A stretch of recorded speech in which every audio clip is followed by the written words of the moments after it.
We are live. Good evening, everybody. Thank you so much for joining us. Um, I'm excited about every session, and I know you guys are making fun of me because I'm so excited.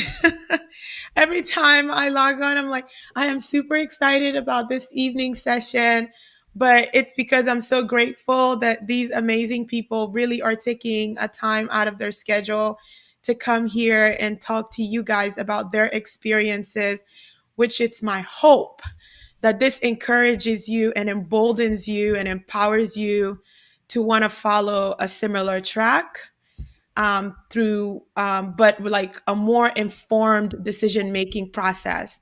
We have tonight with us Dr. Kofi Andoh. I hope I didn't mispronounce your Yep. name, Kofi. Um, he is again keeping with our health system management theme this evening. He's a health system leadership and management resident, PGY2 now. But please go ahead and introduce yourself and tell us a little bit about yourself, please. Yeah, sure. And once again, thanks for inviting me here. I really appreciate it, and I love the work you're doing. I Thank definitely you. am a fan for sure. So, Thank uh, you.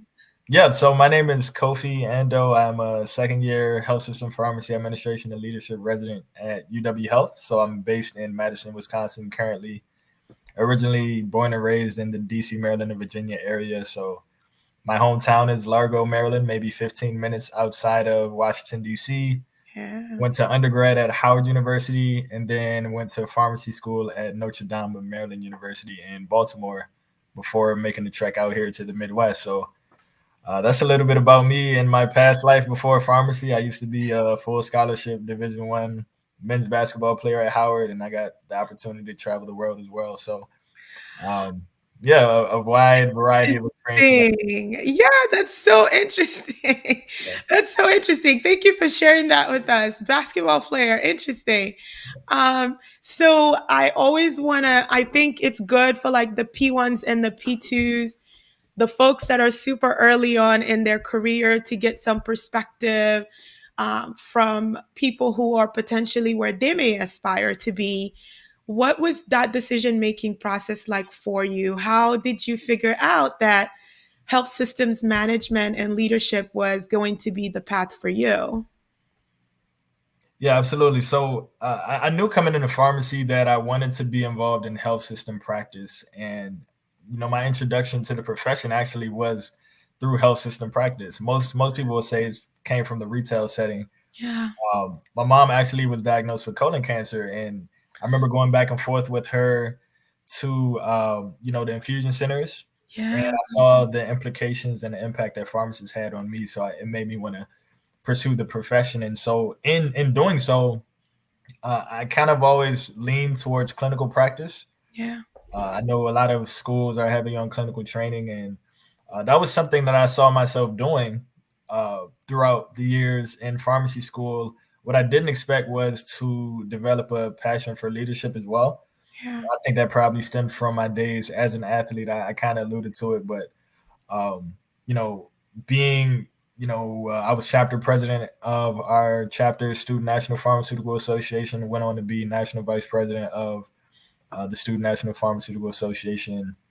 And I saw the impact that leaders had on the profession. I thought I could also have that impact. yeah, So, really, what did it for me, there were two things. The first was having people that were able to see the light in me before I was able to see it, who were able to advocate and actually voice certain things to me about the qualities they thought I had. yeah, I actually had multiple people, directors, managers across the country, actually, voice to me like, "Hey, we think you have potential to do this." yeah. Before I even knew what this was, All right. they were pointing me in this direction. And then two, I kind of had to look myself in the mirror about qualities and characteristics I thought I was strong with. Yeah, Um, before this route, I definitely would have said I would have specialized in oncology. yeah, I had to put it on paper, pros and cons of both avenues, yeah, specializing in oncology versus going the health system management route. And what I quickly figured out was I had a lot of skills outside of clinical practice that I could speak to, and going this route was the best way to merge my skills in clinical practice as well as business acumen, leadership, people management, things of that nature. So That's a long story short, but I had a lot of people who were able to vouch for me and kind of help guide my steps along the way. So Absolutely. I think that's so profound that you had two interests. One would have been super clinically driven if you chose oncology, but then all these other life experiences and like you're saying, like people were recognizing things. I am always so vocal about the fact that like I am truly, truly where I am today because of some people recognizing that potential long long before I even had the audacity to believe that I could deliver on those things. This is where like my passion for mentorship is really really come from. I think it's such a profound thing, and it can have this really big impact on people. That's an amazing story. So would you say like you to be a national leader in SNAFA, yeah, like, would you say that that had any impact at all on your trajectory? Because I can tell you, schools and colleges of pharmacies, they're struggling getting students to engage yeah. and get involved and kind of step on that stage and put themselves out there. You have a unique perspective because you took that step. Right. So it would be great if you could kind of share a little bit with them about what that experience was like for you. Yeah, sure. So coming into pharmacy school, I had zero knowledge, right? So my entire life, I had been known as an athlete, and I kind of wanted to take a step outside my comfort zone as I look forward, towards the rest of my life. Yeah, Um, I came in with the assumption and understanding that getting good grades in school was the pinnacle of what I had to do in pharmacy school. And so throughout my first year, I was solely focused on classes. yeah, I think it was towards the end of my first year I actually started realizing there were opportunities outside of just classwork. And one of the organizations or student organizations that caught my attention first on campus at Notre Dame and Maryland University was SNAFA.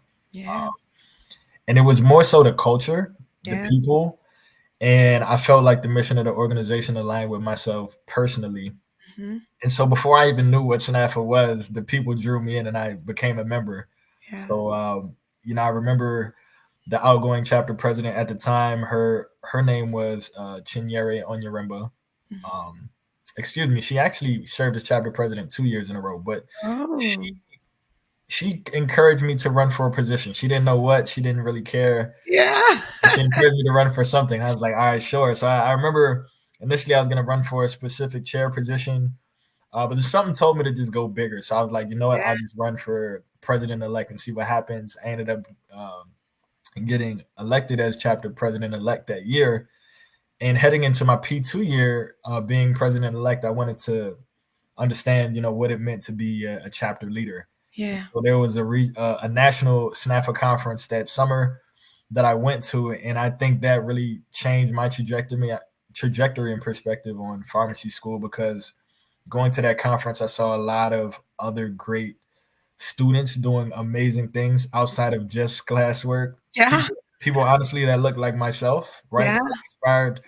I was around a lot of minority professionals doing great things, and I yeah, think that changed my perspective. It opened up my mind to not just focus on the didactic coursework, but also developing the soft skills throughout school to be a well-rounded professional leaving yeah, pharmacy school. So I definitely think it changed my perspective. And then being a national leader on the back end, it gave me on-the-job training, as I like to allude to it. Coming into this type of residency, I can speak to certain things, leading teams across the country, and yeah. being able to host different types of events. And I think it's all pertinent skills to have leaving school. Absolutely. I think you touched on something that I think is really, really profound and powerful, that representation aspect. It's one of the, it's like SNAFA's superpower. Yeah, To be around people that look like you and you can identify with on a deeper level that are doing phenomenal things that you can't even begin to comprehend yet, that sure. you could also do these same things. I think was like one of those things that really, really made me interested and stay involved in SNAFA when I was a student as well. And I think like if you're a student pharmacist, there's going to be an organization that's gonna just steal your heart. um, Anybody will tell you the key is getting involved in building that network, and staying open, I think. And I think like SNAFA, through mentorship and all these different amazing programs they have, has been exceptional in this endeavor. So for the P1s and the P2s, I always have to think about my up and comers. Right. P1 and the P2s that are watching this or will see this, what is some advice that you want to give somebody early, that they're just starting out and probably are thinking that they need to be just making those big grades and that's going to take them places?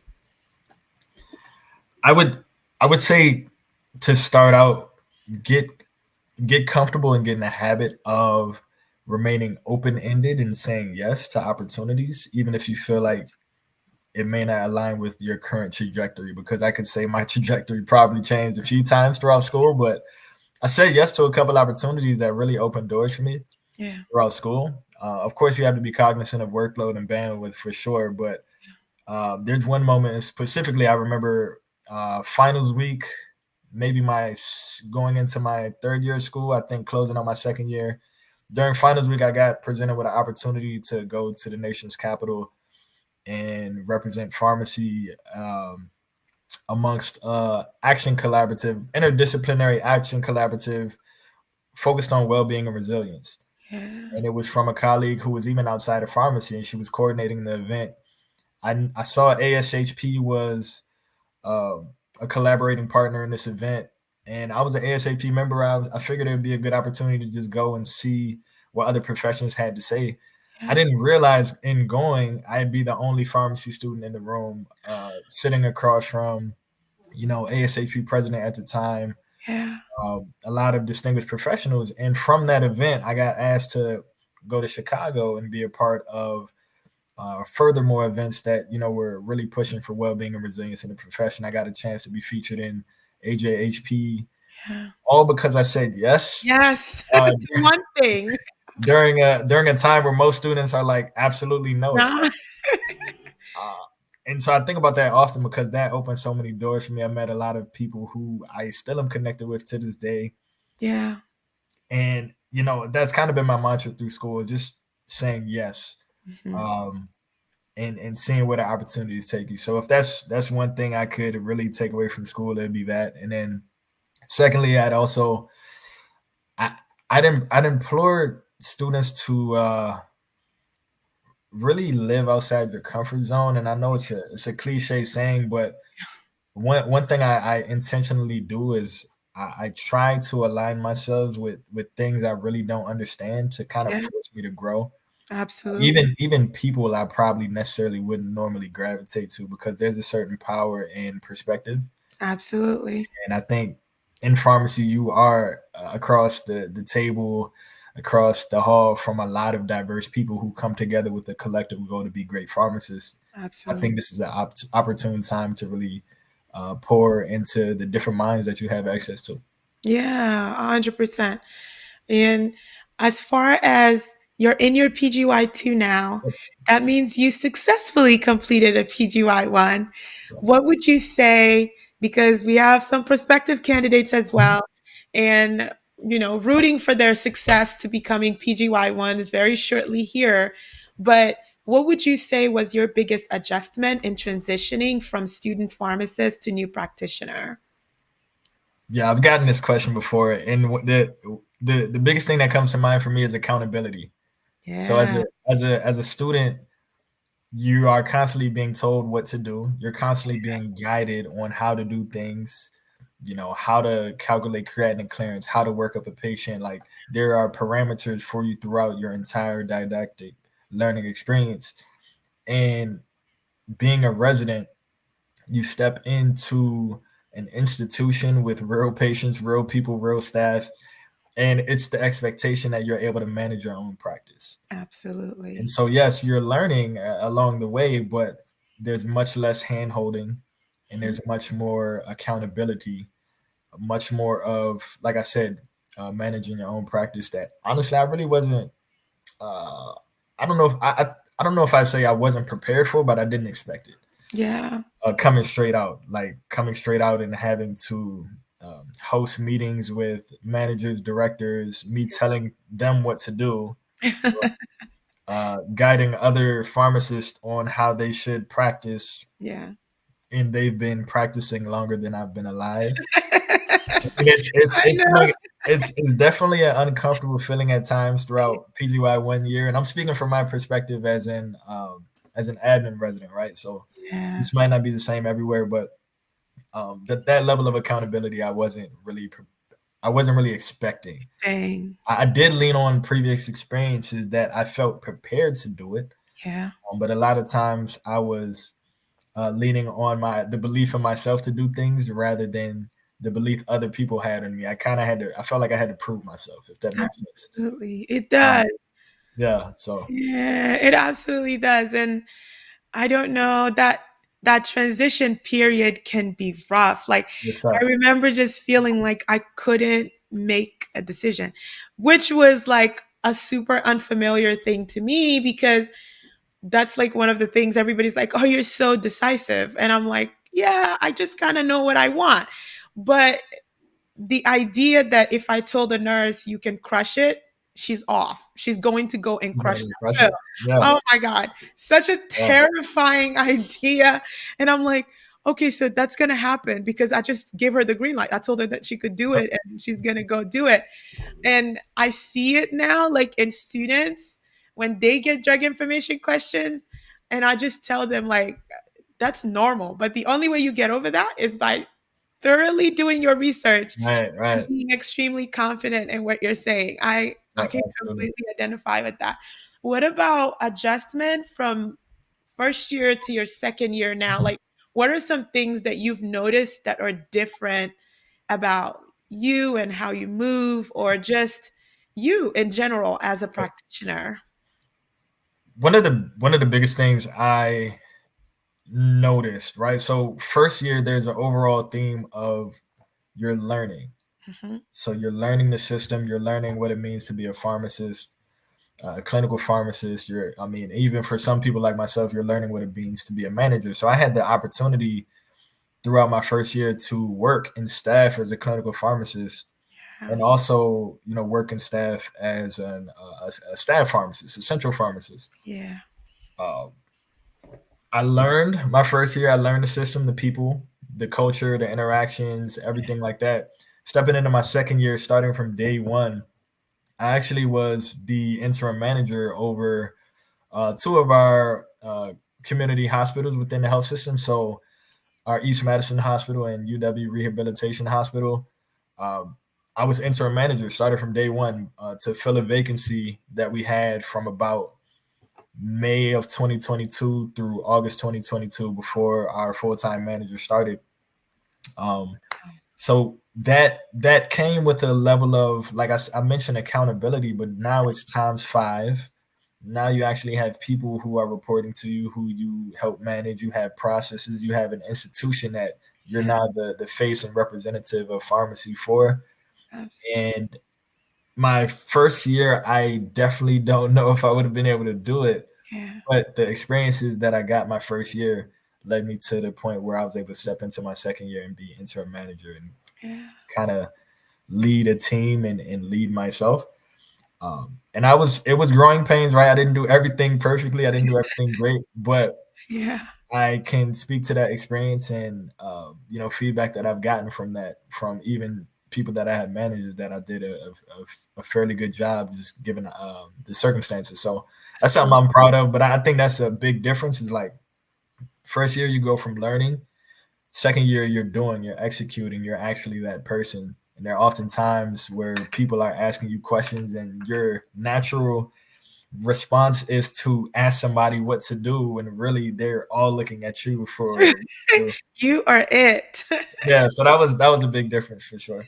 Oh my God, that's but that must also be so empowering to see that growth in yourself where you went from I'm just going to check with someone real quick to like, okay, I got this. I know where to start. I know how to navigate this. That must feel really, really good. Yeah, I would say it does, but I mean, but more so for me, it feels better when I know I played a role in somebody else's growth because Yeah. I look back to 2, 3 years ago and I had mentors who played a role in my growth. So I can think of Dr. Joshua Blackwell. He's currently a clinical pharmacy manager at UT Southwestern. I think of a Dr. Javon Artis, currently a director of specialty pharmacy services at Houston Methodist. Those are two people that come out. Of course, there are many others, Yeah. but without the impact and influence they had on me, I wouldn't be here. So I think of now me being in a role of leadership, and of course, with that comes a level of responsibility. The Absolutely. responsibility I have to pour into the teams I may lead in the future as well. Yeah. Making sure that they are able to, do their jobs to the best of their ability and honestly see through some of their career goals as well. So it does feel good, Yeah. but it feels better when Sure. somebody's able to say, "Wow, like you helped me to do this, or you helped me." Absolutely. I feel that. So it sounds like you had such a remarkable journey. I'm still stuck on this whole ex basketball player Oh situation. yeah, Because I've loved hearing about everybody's very unique and diverse backgrounds, and everybody is sharing something where I'm like, seriously, pharmacists are so diverse. Like we are, there's so many different backgrounds, and people decide like it's a second coming for some people. They've had a whole career somewhere else and decided to pivot. So I've loved learning like these little tidbits about everybody. yeah. Will your program be at mid-year? Yeah, so our program will be at mid-year. We will be recruiting, and one of the big distinctions and key differences between HSPAL programs, by and large, especially particularly the combined ones, right? So you have HSPAL programs, you have standalone PGY2s, which are probably the minority, and Yeah. then you have combined PGY1, PGY2 programs. And then you also have the combined PGY2, PGY2 programs that offer a master's degree in addition to the residency program. So the combined programs are actually interviewing at mid-year. So Oh, we interview at mid-year through a process or a platform called PPS. yes, And so gotcha. you can mid-year registrants can sign up for PPS, and through that portal you can apply for interviews at different institutions and programs. So yeah, we'll be there. We'll be at the residency showcase. We'll Yeah, be hosting PPS interviews. Hopefully, this video is able to connect with anybody who is on the fence. Hopefully, maybe this is your call to like, hey, look into this opportunity. But we absolutely. will be in Vegas, and I'm looking forward to seeing everybody in person again for sure. Absolutely. I will personally come say hi. I'm going to be like on tour. I'm Yeah. promising to come stop by everybody's booth and say hi. Um, wisdom from your journey. Such a unique story, such a unique background. What do you have to pass on to folks that are about to enter the pharmacy Hunger Games? Like, what can you share with them? Oh, the Hunger Games. So this is I'm assuming you're referring to just the applications process and like Yes. getting over the hump. It's tough. It's more so mentally taxing than anything because you're constantly in this state of comparison. Yeah. It's natural for us to do. Mhm.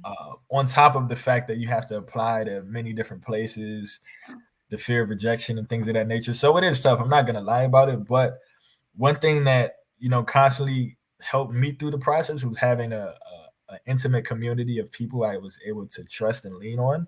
Yeah. So I'm not sure if you're familiar with an organization called Pharmacy Initiative Leaders, so Pills. I Yes. was I was a protege of Pills, which means that I was a part of the coach program. Gotcha. As a part of this coach program, specifically interested in HSPAL programs, we have a cohort of people, a cohort of proteges that go through a process together. Yeah. So throughout the recruitment process, throughout the applications process, not only did I have coaches or mentors per se, I Yes. had peers Yeah. in brothers, sisters that I could lean on who were doing the same thing as I. So I would leave an interview and I'm like, hey, how did your How interview did go? yours go? Oh, that's amazing. Oh, what did they ask here? What Yeah, should I do at PPS? yeah, How should I craft my app for this place? Who should I get to write my letter? All of yeah, these questions were answered through the collective community we built. And so, yeah, I guess my takeaway is even if it's not like a formalized thing like pills, have, maybe a buddy or two or three who are pursuing something similar to you, connect with them, go through mid-year together. It's much better together than going by yourself, I would say. 100. I have to echo, I have to echo everything that you just said. I think like building a community, whether it's through a formalized structure like pills or any other program, to have a community of people that you trust that are going to be a great support system.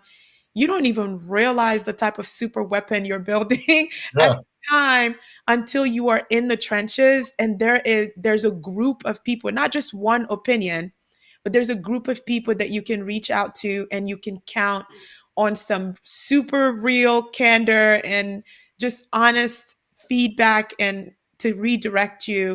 I have to echo that. So if you're going to be entering the Hunger Games, start building your tribe as soon as you can. I can't stop calling it the Hunger Games. it, It it, it really is the Hunger Games. I mean, it's is. being straight up, yeah. It feels like to me. Thank you so much. Before I volunteer your information out there, is it okay for prospective candidates to maybe add you to their little tribe and reach out to you for questions, or if they're just interested in learning more about your program or the health systems leadership program in general? Absolutely. We touched on things from a very high level on this call, but if Yeah, health system pharmacy administration leadership interests anybody who may be watching, feel free to DM me on LinkedIn. awesome. Feel free to email me. It's also included on my LinkedIn profile. Yeah, Happy to assist the next generation of health system leaders or leaders in the profession in general. yeah, Common misconception is that if you go this route, you are saying that I do not want to deal with clinical pharmacy practice. And I can say yeah, that that is the foundation of everything I do every day. yeah, My day looks different every day. I might be a clinical pharmacist one day. The next day, I might be managing a team. The next day, I might be dealing with supply chain issues. And then the next day, I'm a master's student. yeah, So yeah. it really is spanning the gambit, and I'm happy to assist anybody who may need direction that similar to what I needed when I was a kid. Yeah. So Thank you. Thank you in advance for all the lives you will absolutely touch and change. So I want to encourage all of you to please reach out. Don't hesitate. We have to stop with this whole fear of rejection because students, I'm like, there's this person whose LinkedIn says they do this. You should reach out to them. But I've yeah, never met them, but I don't know them. And I'm like, trust me, they will be glad to talk to you about what they do and how they can contribute. I think that we were like LinkedIn has really become a powerful platform in that sense and helping connect the next generation to people who are more comfortable roles in their careers. for sure. Thank you so much for your time. I'm so grateful for this opportunity. And like I said, I will come to visit at Yeah, mid-year. I'm looking forward to I it. will Definitely. specifically look for you guys and I'll stop by to visit and not take too much of your time. Thank you everybody for joining us. And thanks again, Kofi. Have a great evening. Likewise. Thank you for inviting me. Absolutely. Bye bye.